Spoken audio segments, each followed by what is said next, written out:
На Северном Кавказе за последние 9 месяцев сократилось производство молока на 1,5%. Наиболее значительное снижение производства зафиксировано в Северной Осетии на 9%. Местные фермеры объясняют это техническим периодом производства и говорят, что в этой сфере у республики большой потенциал. Так ли это, выясняла моя коллега Алана Тумаева.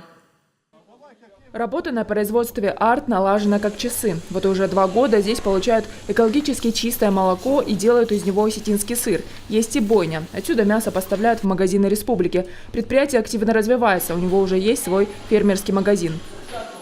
СПК «Арт» – один из перспективных поставщиков молока Осетии. Количество коров здесь 70, из них дойных 30. Общее количество получаемого молока в день – 420 литров. Большую часть этого молока в чистом виде реализуют в цеха по переработке. В перспективе планируют только увеличивать его объемы. Новость о снижении производимого в Осетии молока за последние 9 месяцев фермеры объясняют разве что техническими периодами производства. У нас оно на сегодняшний день тоже сократилось, но это связано с определенными производственными моментами. Это естественные моменты, из-за которых, как вам объяснить, коровы уходят в запуск. То есть они отелились, и теперь надо дать какое-то время, и они отходят естественно, от процесса дойки. И у нас поэтому сократилось количество молока. У нас должен быть резерв коров, которые вот-вот подходят к процессу дойки. И мы планируем сейчас закупить еще коров. На предприятии по переработке молока «Молпродукт» также с данными о снижении получаемого продукта не согласны. Уверяют, что уровень стабилен и раньше молока было в разы меньше. А информацию о последних данных объясняют возможными расхождениями с фактической информацией. На самом деле, если брать статистику последних 3-4 лет, сейчас, в настоящее время, вот в этом году, по крайней мере, по нашей аналитике, нашей компании, да, может быть, где-то это разнится, увеличение молока есть. И достаточно очень серьезное. Но его все равно еще недостаточно. Вот. И опять-таки, может быть, повторюсь, да, по результатам того, что я вижу, на следующий год оно должно увеличиться.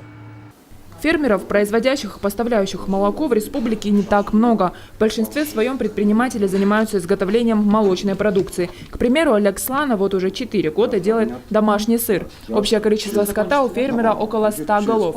Начинал на свои деньги, да и продолжает делать без сторонней поддержки. Признается, нужна помощь. Много денег уходит на прикормку. Если бы была своя пастбищная земля, было бы намного проще. А еще Олег говорит, что с удовольствием занимался бы реализацией молока, но это для него проблематично. Молоко бы выгодно было сдавать. Флавград везти далеко, туда-обратно ехать. Что, не знаю, куда сдавать. Приходится вот сыры делать. А так бы молоко выгодно было сдавать. А я вот сыры делаем и вот в магазине сдают. В Министерстве сельского хозяйства объяснили, из-за чего было зафиксировано снижение производства молока, и заверили, в скором времени показатели изменятся. Это связано с тем, что произошло небольшое уменьшение маточного поголовья. Но этот вопрос под контролем, и в настоящее время этот вопрос решается. На сегодняшний день по нашим программам, по начинающим семьям идет завоз поголовья, который пойдет на создание маточного поголовья. Это в пределах 1500 голов. И эта проблема будет в скором времени решена. Специалисты отмечают, молочное производство стихийно. Предприниматели начинают дело за свой счет, а того в любой момент могут закрыть его, если посчитают дело неприбыльным. Однако для развития такого бизнеса нужно порядка 5 лет. В Министерстве сельского хозяйства заверяют, помочь производителям молока есть возможность. Под них уже разработаны программы. Алана Тумаева, Алан Суанов, Александр Каджаев. Новости Осетии.